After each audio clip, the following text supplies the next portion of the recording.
boo mënee liggéey nit pour mu dee wala nga mën a def nit pour mu sonn kat ko ndeem dimbali waa Pikine suba bu ñu xëyee ñoom ñëpp ñu ndékki añee mis wi damay toj sa cottu ndeyan yow fu mu ne nii da ngay jéem a naan da ngay teg xel pour police bu la bëggee woo di arrière police tëj na fi ndeem ku ne ñi la ëpp xam-xam ci biir Sénégal police katt na seen ndey ci jeel bi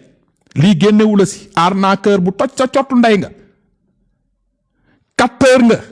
triant nga saay nga nit ku toj sa cottu ndey nga sa ndey sa baay sa waa kër yépp seen job bu ndey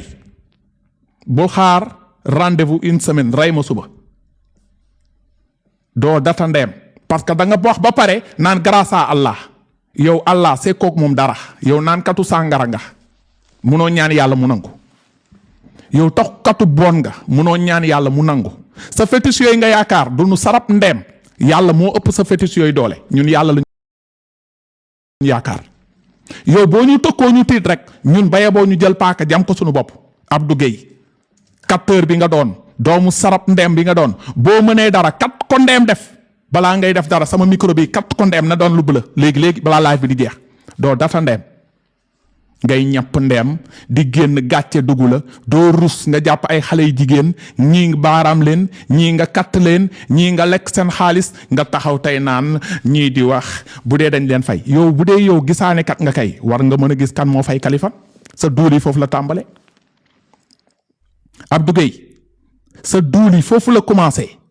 yow bu dee yow gis kat nga nit day ñëw nga ne da nga koy gisal wala yow mën nga gis coupe d'Afrique bi mu ngi waaj a ñëw wala Sénégal day ñëw di gis coupe du monde bi yow war nga kat sa ndey toog sa kër nga ne leen gars yi Mamadou Ndiaye moo fay Kaliphone lii la ko fay lee la ko fay ngay duul di fen di jox importance sa bopp ñun ay doomu Haalpulaar lañu ñun bu ñu tëkkuwul sa ndey yow mënoo ñu tëkku doo data ndeem doo sarap ndeem dama laaj Ahmed Cissé mii fii tëkku woon Kaliphone daawaati jéeg ba ren dama laaj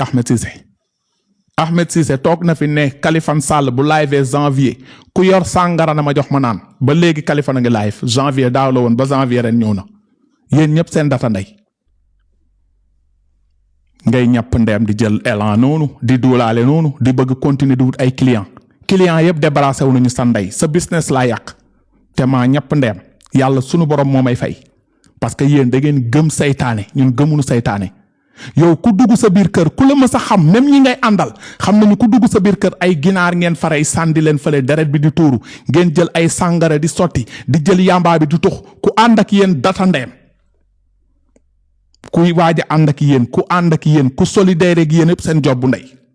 ñun yàlla kese diine bi kese alxuraan bi kese sellal yaa ñëpp ndeem yow tu te permets taxaw tey naan da ngay menace naan dañoo laal gaynde gi dañoo yee gaynde gi génneel ndeem waa Pikine Icotaf ci xiif génneel waa buun ak benn baraak ci coono bu dee mën nga dara Kaliphone nekk France yow nga nekk ndeem Sénégal visa mënoo ko am bu jëm Gambie ngay ñàpp ndeem di duulaale noonu di jox sa bopp importance naan na seen xol sedd di ngeen ree mais joxel app neel Kaliphone dans 3 jours lii dina ko dal loolu bu ma dalul ñu xam ne doo data ndeem mais naan di ngeen gis kañ lañ nar a gis 2030 wala 2050 man accidenté naa fi scooter loolu 20 ans ci ginnaaw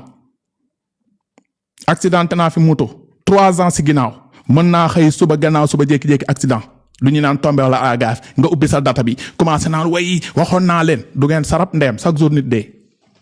bamba jigi am na ñoo xam ne defuñu la dara tàgge nañ leen tey suba tàgge leen démb tàgge leen barki démb ñii ñuy wax ak yéen ni am na ñoo xam ne dee nañu génn nañ àdduna nii hôpital CTO ñu ngi fay dugal nit moo ngi accidenté si cak-cak Kaliphone Sall mën na xëy suba di jëli bus jékki-jékki oto laal ko loolu sunu borom la du yéen ñun tiituñu loolu lu ñu nar a dal incha allah rabbi yi daf ñuy dal sunu borom programmé na ko lu ñu nar a am incha allah rabbi yi dañ koy am sunu borom programmé na ko yéen kan ngeen mën a tëkku ndeem ci biir Sénégal yéen bu dee seen maam yi mën nañu dara bu dee seen papa yi mën nañu dara bu dee yow mën nga dara du ngeen katt ndeem génnee sénégalais yi si coono ñun ñu ñibbisi yéen mënu leen def comme tubaab yi nu ñu def Sénégal mënuñu leen ñu dimbali ngir yàlla ak yonent bi seen mën naa ngeen développé ndeem Sénégal ngeen jàppale Sonko ak Diomaye dëkk bi taxaw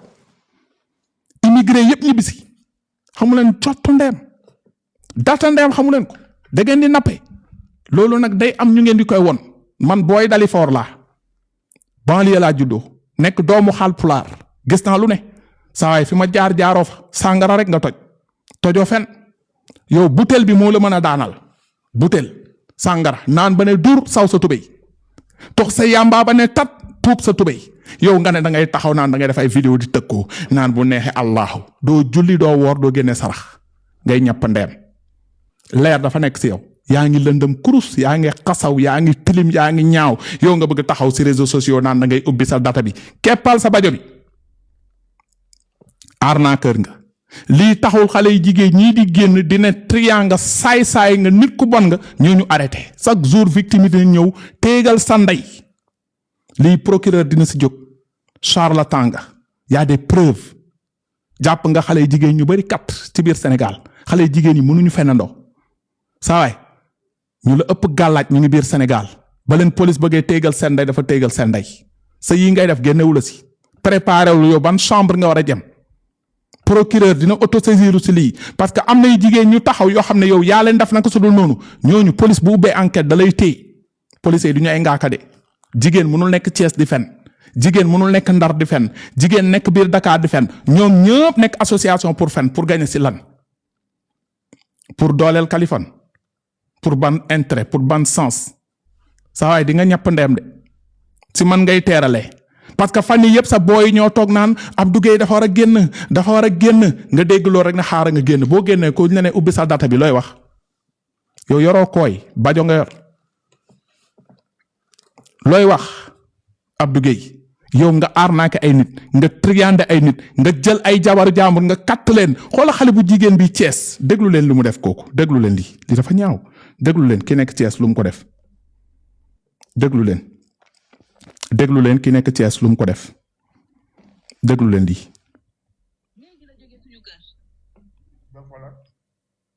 nee na après sax la ma sama yaay expliqué ak audio yi mu envoyé. voilà non du bii. non attends may leen ma gars yi may leen ma déglu audio tuuti dama bëri audio man it may leen ma.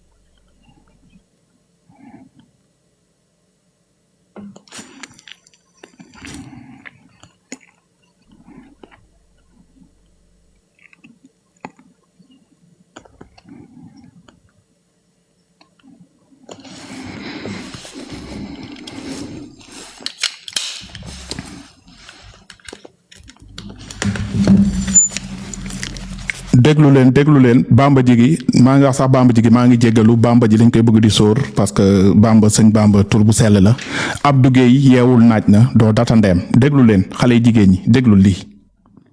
fa di wut ay ñaan pour nga def ci alerte pour nit ñi comme quoi bamba jigi dafa am ku ma doon bëgganteel ma dem fa di wut ay ñaan léegi bi ma fa demee di wut ay ñaan ma yegg mu dugal ma ci biir ma joxe sama xaalis ñun ma toogal xaar almadi la ci rond-point kii bi ci canal yi ma dugg toog xaar mu ne ma léegi lan mooy sa problème ma wax ko li ma waaj def parce que waaj def ma bëggoon ànd ak man ci benn kër ñuy tabax di dóor ak di wàcc bu kër gi pare mu dem may ko ñaareelam bi yaayam te loolu dafa ma am métti waaj dafa ma digoon takk te dama sëyoon ba tas mun ma ok joxe nga xaalis bi ma ne ko waaw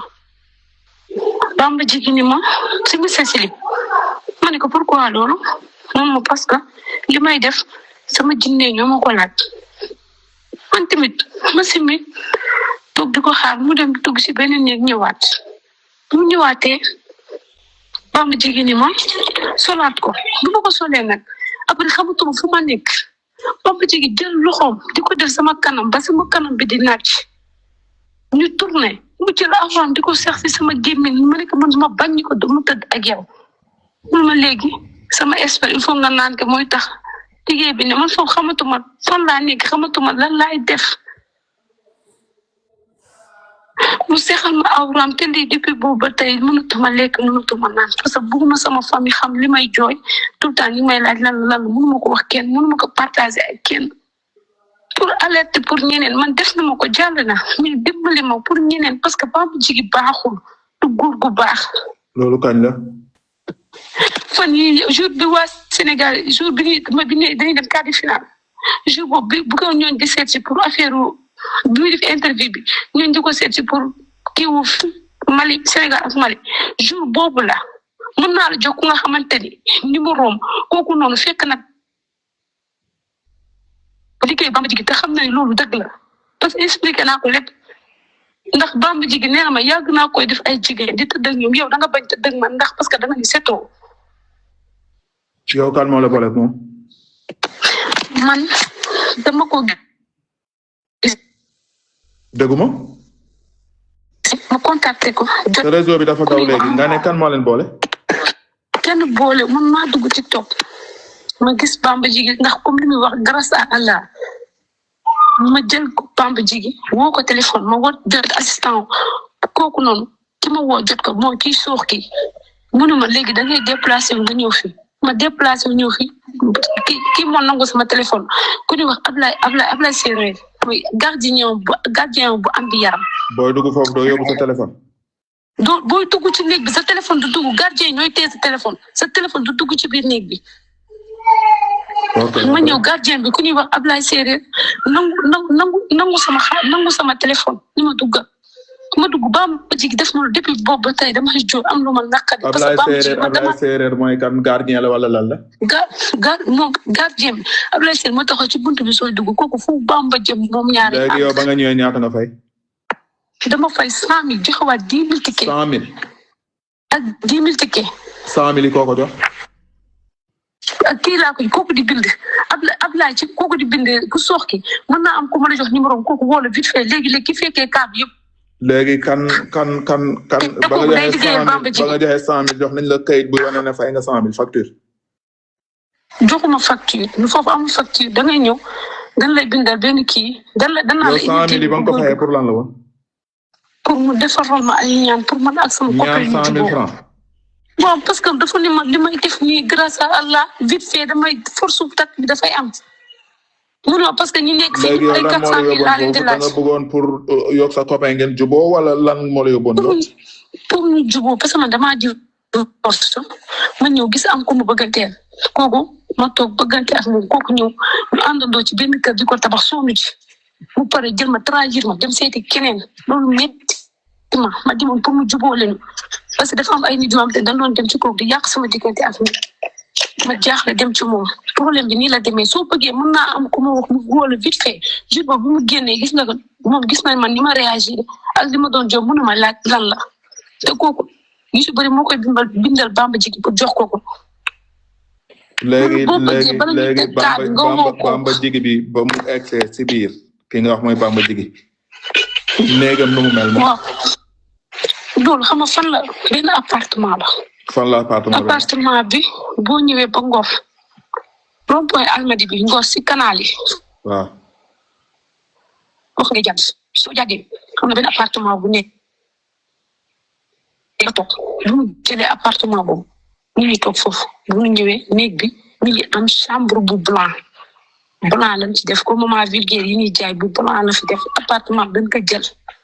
Ngor lañ ko jëlee. léegi ba nga duggee ci biir néeg bu mu lay recevoir dafa am lal dafa am matelas nu mu mel foofu. am na lal am na armoire te du may wax deful bu ma góor di ma def dafa fay lamp yi. loolu ban heure la woon. boobu ay presque boobu jullee boobu 18h 19 xam nga léegi téléphone nu ñuy def bàyyi ma def ko appel en 3 ba dugal Mouhamed nga déglu lu mu lay wax. Mouhamed mooy kan. parce que moom fekk na fi kooku day liggéey ak Bamba parce que lépp laay mun ma man sa réaction jour boobu bi nga ni man dama sa tiit mun ma pourquoi mu lay defal loolu. léegi yow ba nga duggee léegi daa tëdd ak yow wala tëddu leen. non tëdduñu man daf ma wax man que man setuma mënu ma sëggal dafa am lu may génn ci sa awra ma ne ko loo ciy génne moom yu ñuul yu bon yi nekk ci sa biir ay liggéey la ma tëdd parce que instant boobu tayatuma xamatuma lu may ñëw ba sama kër laa xam ne ma def léegi ba nga tëddee mu def la. mu jël loxoom bi dugal ko sama awra daal di jël awra moom dugal ko sama gémmi ni ma su ma éjaculé ni ma yow doo def effort ma ne ko mënuma def dara boobu maa ngi wàcc moom moo doon pompel boppam ba daanu sama gémmi ni ma wan na ko. mu daanu sa gémmi. ni ma wan na ko parce que sëñ Baba ko si ma wan na ko ma nekk foofu di wàcc mu ne ma jugal nga dem sa far bi dinaa tegal ndeyam te gisuma résultat mu ne ma yàgg naa koy def ay nit fii ñi ma koy defal ñëpp damay tëdd ak ñoom. mais yow yaa ma jaaxal léegi defee loolu ba pare mu daanu sa gémmiñ bi après sa xaalis delloowaatu la ko wala mayu la. juguma dërëm man soxlawuma woon daram sax man soxlawuma xaalisam soxlawuma daram parce que ñu femme divorce la ñëw toog sonn bëgg am góor yu baax lim sëy rek te yàlla tax ba ma jigi lim ma de daf ma nakadi depuis boobu mënuma lekk mënuma naan maa ngi tëdd sama kër di jooy suba di jooy ngoon. léegi moom après woowaatu la wala am nga numéro wala. ba su ma leen woowee assistant bi dafa am mënoo ko jot waxal rek sa soxla après ñu wax ko ma ne ko duma ko ba mu jigéen laa soxla ñun ma duñ la ko jox. bi tax na ay grâce à Allah yëpp dara du ci dëgg mu góobu ko du sëriñ jagal la. li ngay wax ni sa diggante ak sa bàmmeel sa diggante ak yàlla lu am la. li ma lay wax fekkee fen naa ci dara yàlla na samay doom dee léegi bu dee fen naa ci dara yàlla bu ma gisanteeg Seydina Muhammad bu dee fen naa ci lii wala bëgg sosal nit ki. Bamba jigi cagabul baa ngi naan Bamba ji sax nar a saaga baal leen ma Abdou Gueye caga bu toj sa cottu ndey bi yow da nga mën a def ni dara yow nga profité si ay jigéen yu faible yu sëy ba tas bëgg jëkkër gis la si TikTok bi ngay grâce à Allah ndeke yaa ngi nekk yaa toj sa cottu ndey caga bu katt sa ndey bi nga taxaw tey ñu ne la génnal nga naan seen famille laay fobeere yow sa bunu ndey boo ko fobeere ba mu set nga dog ma fobeere fii ak munoo fobeere sa bunu ndey bi rek jàppal ni munoo ma fobeere yow ak koo àndal koo yaakaar koy waaji ànd si yow ku coaliser si yow yéen ñëpp seen dëjjëw ndey dama bëgg nga def li ngay def tey si guddi suba nañ ma tàgge doomu xaj sénégalais yi yaakaar naa ni yéen a ko déggandoo kii wax lii xale bu jigéen la du mbokku Kaliphone victime la mu fay 110 000 francs CFA Bamba jigi jël kooyam bi dugal ko ci gémmiñam bi ba daanu ci gémmiñam parce que sobe la ñu bëgg parce que loolu la ñuy liggéey affaire de fétiche la ñuy def sàngara sobe ginaar yu ñu rey ak yàmbaax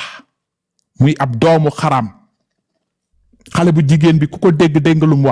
wax na fan la Bamba jigi nekk ca booru Almadi ca Ngor fa la ko fekk wax kër gi néeg bi nu mu mel armoire bu blanc lépp la joxe xale bu jigéen bi amul pour fenn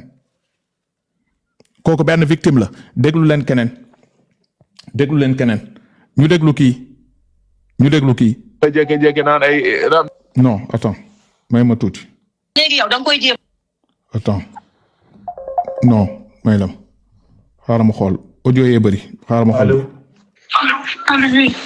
waaw. may leen ma. waaw dafa am lu mu ñëw woo wax ma ko ma ne woon balaa ma siy dara après mu ne yow sax témoin nga. benn booy boole ma ak moom booy ma ñëw mu ne ma jox ma 350 000 mu ne ko ma 350 000 mu ne ma li ma lay wax par defal nit 72 heures da nga koy gis nit ñi dina la wuyu si bu baax di nga liggéey di nga jaay. léegi ma jox ko 300 000 mu defaral ma. yéen ñii di naan xaw ma Alima Gadio dafa décédé yéen a ngi koy commentaire fii Alima Gadio dafa décédé yàlla na ko yàlla yërëm xare ko aljana ku yor sa musuwaar demal nga jooy ko feneen ñun fii dañuy topp suñu kaa ok Alima Gadio décédé na yàlla na ko yàlla yërëm xare ko aljana mais arrêté leen di commentaire fii kaawuñu Alima Gadio Bamba caga bi jigi lañuy kaa ku ko fi bind Alima Gadio rek muté leen ko mu dem taxawaalu ji dem leen wut seen musuwaar ngeen jooy jee ko am na live bi ko teg fale di ko rendre hommage chaque jour ay sénégalais ngi dee ay naafeq ngeen la ñu sonal ok ñu déglu. ma benn sangat ma dem après mu ñëwaat fa mu ne ma léegi am beneen waay bu mu nekk fa kooku comme li muy def lay def mu ne il faut. day liggéey kooku. waaw kooku xaritam la kooku est-ce que jibbiwul Gàmbi sax kooku daa mel ni ñibbi na Gàmbi. ok. mu ne ma léegi da ngay ñëw mu ne ma li ñu la def moo tax sa mbir yëpp taxaw loo jaay du jar ba pare góor moo la ko def.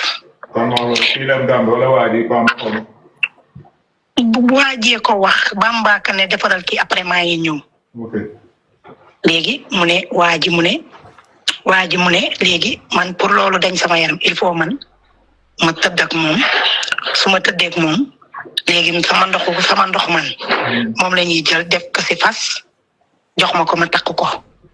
bu ko defee lépp lu waaw lépp lu nekk sama yaram. kan moo ne day tëdd ak yow Bamba Tigi wala beneen waa ji après Bamba Tigi dafa ñëw confirmé waat loolu. waa ji moo doon wax tëdd ak moom mooy ki nga ne def. waaw kii Bamba Tigi boole ma ak moom. ok léegi après ma bañ ma ne ko loolu duma ko def alalu àdduna jaraluma ko barke kaamilu alxuraan maam yàlla na ma yàlla rey ma dee si guddi gi sama yaay rek laa dese moom laa am kon yàlla na ko yàlla jël bisu tay bi ajjuma bi léegi ma bañ ma dem Bamba wax après moom mu génn waa ji génn Bamba woo ma ñëw ma ne ko waa ji de lii la ma expliqué at lii moom mu ñëw ne non loolu peut-être am na lu mu wax bambara bu mu wax jinne yi bambara yi wax ko loolu ba mu pare après mu dem xaw ma man ma génn après ñoom xaw ma lu ñu waxante ma ñëw Bamba wax ma la même chose ne ma da ngay simmeeku ba ñu la sa ndey juree woon. Bamba Tigi wax loolu. waaw mu ne ma da ngay simmeeku ni la sa ndey juree woon nga ubbeeku nga ŋaayeeku taxaw fokk ci jalañ yi ma ne ko pour lan lool mu ne ma waaw parce que lii ñuy defar nii dañ koy jël dugal ko sa kanam te moom loxoom mooy dem sama kanam ma ne ma boo simmeeku après di nga xool ne ma ne ko duma ko def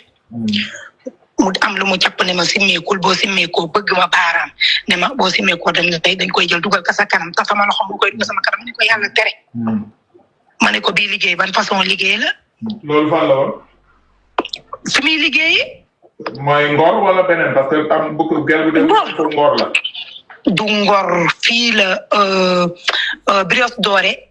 kii bi nekk nu mu tuddati Brioche Dorée Grand Yoff bi. est-ce que HLM Grand Yoff. waaw HLM Grand Yoff foofu la nekk benn kër bu mu luyewaat foofu. mooy fi ñu naan wetu dibiteurs yi Koromack Faye xaw ma nag. déedéet boobu bokkul. foofu lañ ko yëppoon a fekk. ne ma wetu dibiteurs yi Koromack Faye wetu. waaw foofu am na ci côté kaay naan bi foofu la njëkkoon foofu tamit dafay liggéey. après am na keneen ku ma woo tey même chose la ma wax nee na wetu kaay naan bi foofu la nekk xaw ma man xaw ma. waaw wetu dibiteurs yi Koromack Faye bi man booy bi ma booleeg moom foofu lañ ko njëkkoon fekk maag booy bi. après ñu jugewaat foofu mu ne nañ ko fekk fële maag booy bi ñoo ànd booy bu góor bi. booy bu góor bi nag suba ba tey mi ngi si topp pour mu jox ma sama xaalis ndax bëggul ma wax leen ko bëggul ma wax dara. léegi li ma waxee la ma bañ ma génn mu mer bu fëtt ne ma non jinne yi bu lay liggéeyal pour sa liggéey di dox nga lii ma ne que lii amul fenn daa dee génn ba si. waaw wax ko booy bi.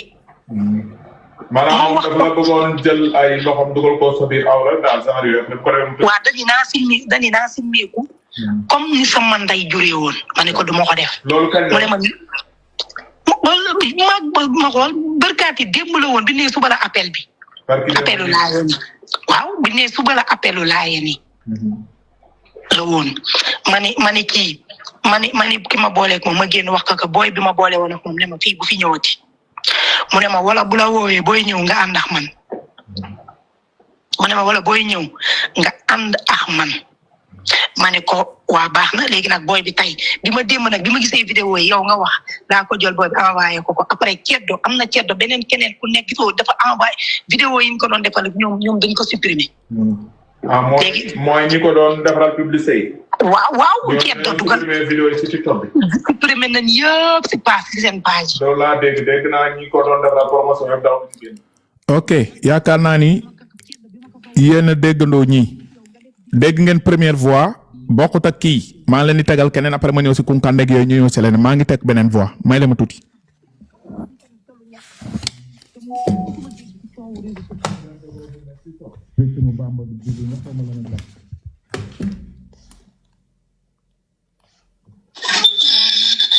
bisimilah nga xew.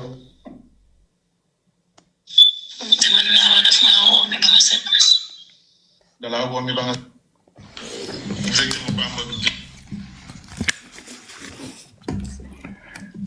oh là là putain.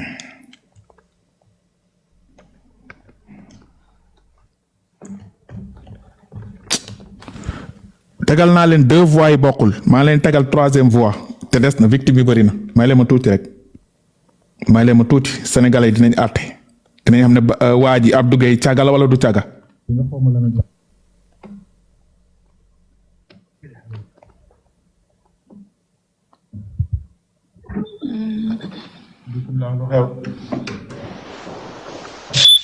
man naa woo daf maa woo mi ba ma set. dalaa woo mi ba nga set comme na. sama xaalis am na loo xam ne bëgguma sax di ko fësal ci internet bi ndax damaa nekkoon ci ay jafe-jafe feebar Bamba ba may dem foofu sama mag laa àndal léegi bi ma demee expliqué modérateur yi s'il vous plaît du ngeen ma miital ñenn ñi s'il vous plaît. léegi si la ma ne sa jafe-jafe man naa kaa faj dans 3 jours mais bu ma ko fajee dans 3 jours balaa 3 jours sa aajo yëpp dina faju tax dafa xawoon a metti sama côté léegi si la ma sama mag wax ne comme situation yi metti na te moom dans 3 jours la jox léegi man dama bëgg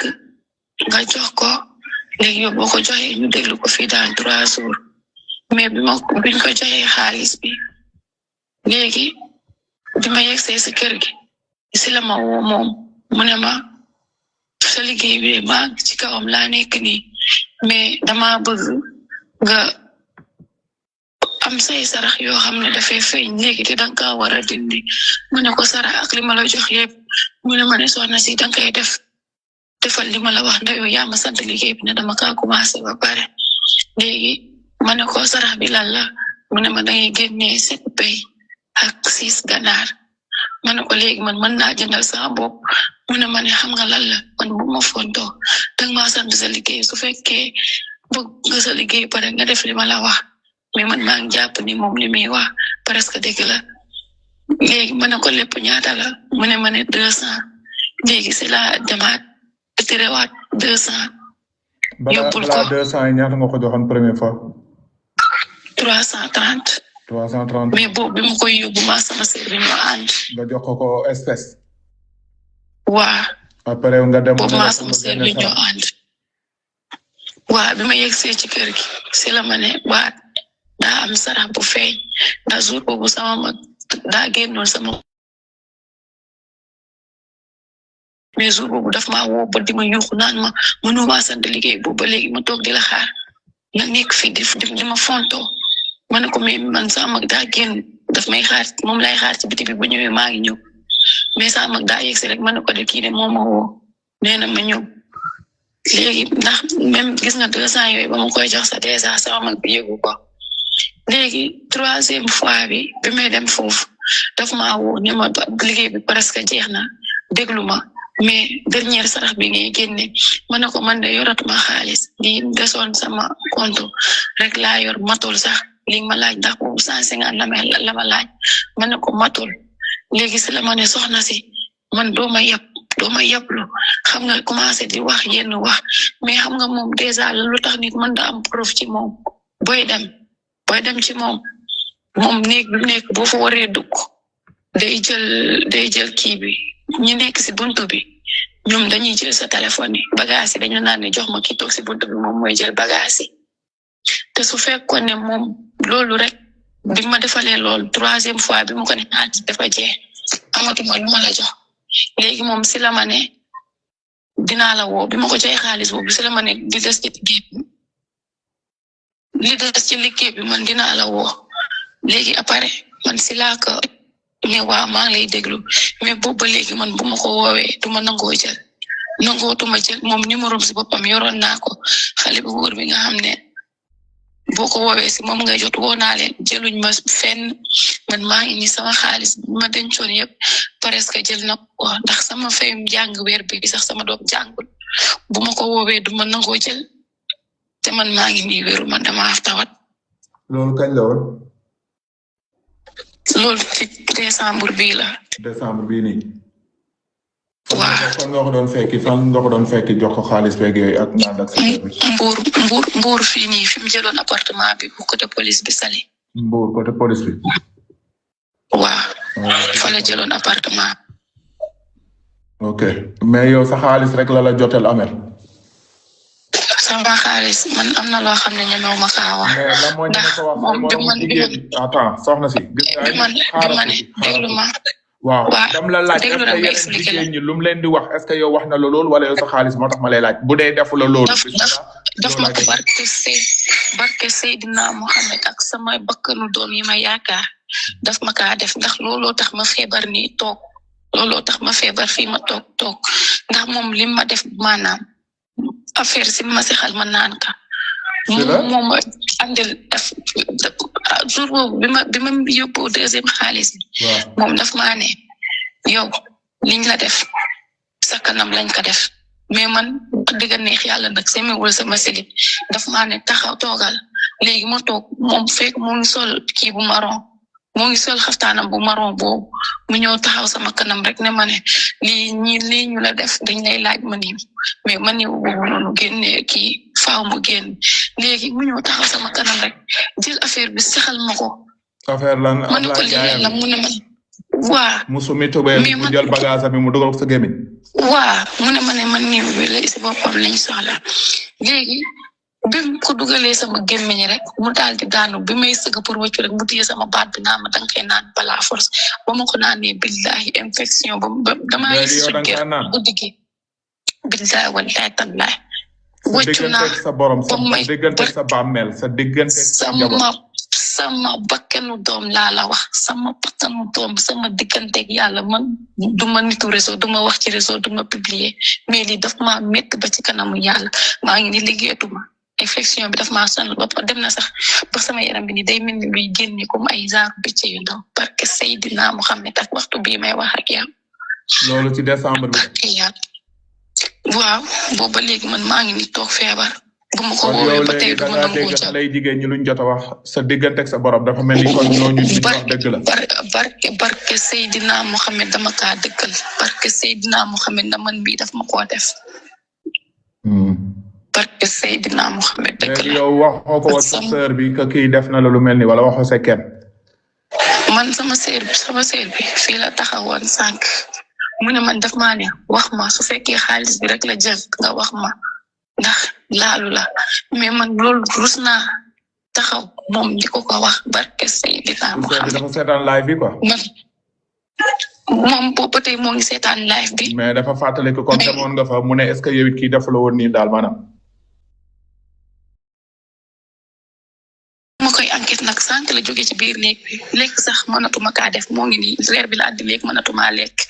ndax li ma arrivé bu doon xaalis bi dong la mais feebar gi fan laa koy fajee.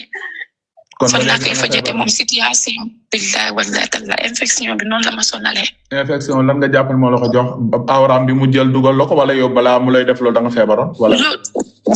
mosuma feebar man dama doon liggéey sax mosuma feebar dama doon liggéey mosuma feebar mais loolu ba ma ko defee ba ma yegg ci kër gi ci guddi laa commencé di génnee lu weex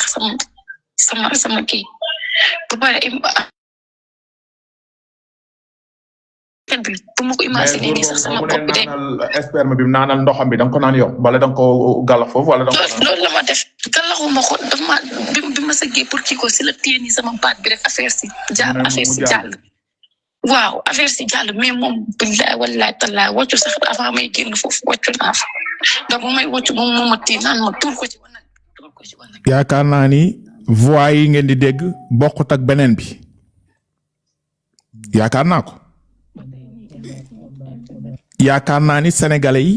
lii bu leen doyul lan moo leen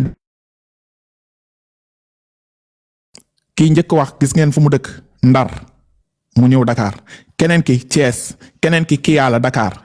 am na ku dëkk Thiès koo xam ne nee na daf ko tëddee ba pare jox ko benn frère mu tëddee ko mën naa ñëw si boobu y a d'autres preuves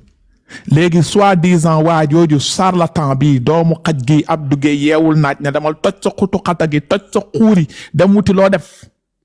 nga taxaw di arnaquer nit ñi nga xam ne Sénégal jigéen ñi gën a bëgg affaire sëriñ nga ñëw di leen di katt benn par benn am na ñoo xam ne dañoo am seen jëkkër katt nga ñëpp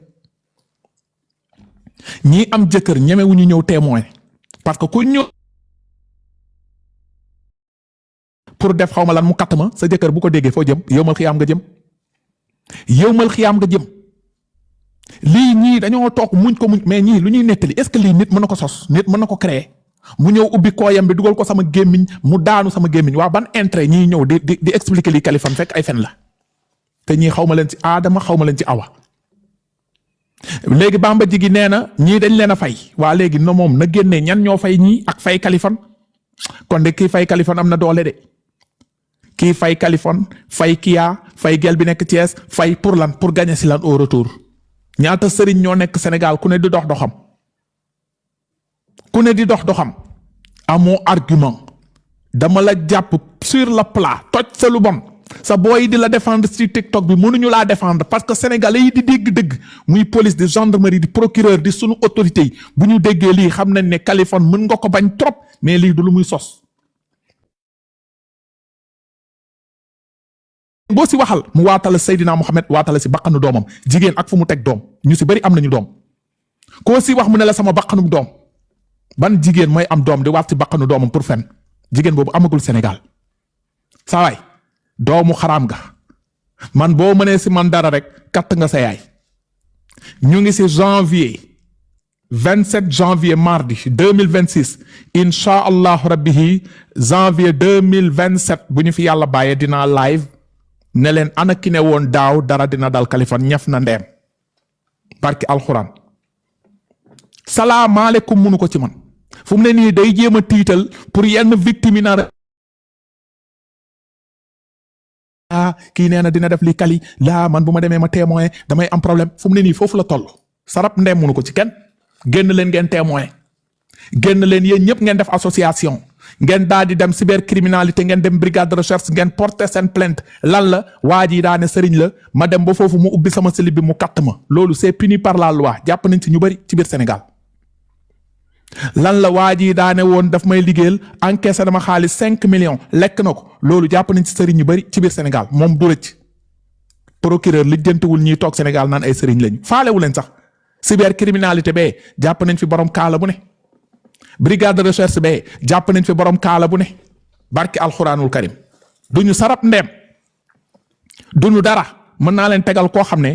xale bu jigéen bi nee na Bamba Jigi bii Abdou Gueye dafa ñëw katt ko jël beneen gaayen kooku katt ko mën naa leen tegal audio koo xam te tamit mu ngi fële Cap Skirring la ma woowee démb Cap Skirring nee na ma Kaliphone jamono jii damay sëy changel ma sama voix ngir yàlla mu ne ba may am 17 ans laa amoon copain mu biiral ma ne ko ok mu ne Bamba Jigi daf ñu doon fréquenté boobu Cap Skirring la dëkk Bamba Jigi ne yow comme ëmb nga ba am doom damay bañ ñu ëmbalaat la beneen da ngay ñëw ma defaral la planning ci sama jinne yi kooku ne alhamdulilah kooku dem ci Bamba Jigi ne ko tëddal kooku tëdd ba xale bu jigéen bee ko wax démb mu ngi Cap Skirring waa ku nekk Cap Skirring fu mu xam Kaliphone bay lëkkaloo Kaliphone pour yàq Bamba Jigi victime yëpp a ngi génn benn par benn balaa boobu ma jël kàddu gi ñu ñëw jox ko Kunkande mu am lum si sànni naka la gisee victime yi génn tey ne Bamba Jigi door na leen seen 6 millions keneen ki ne 4 millions ak xale jigéen ñi lu ñu wax ñu yem ci loolu Kunkande naka nga ko jàngatee buñ jógee noonu imam nga wax tamit nga yem ci sujet bi naka nga jàngatee lii après ñu jàll pause publicitaire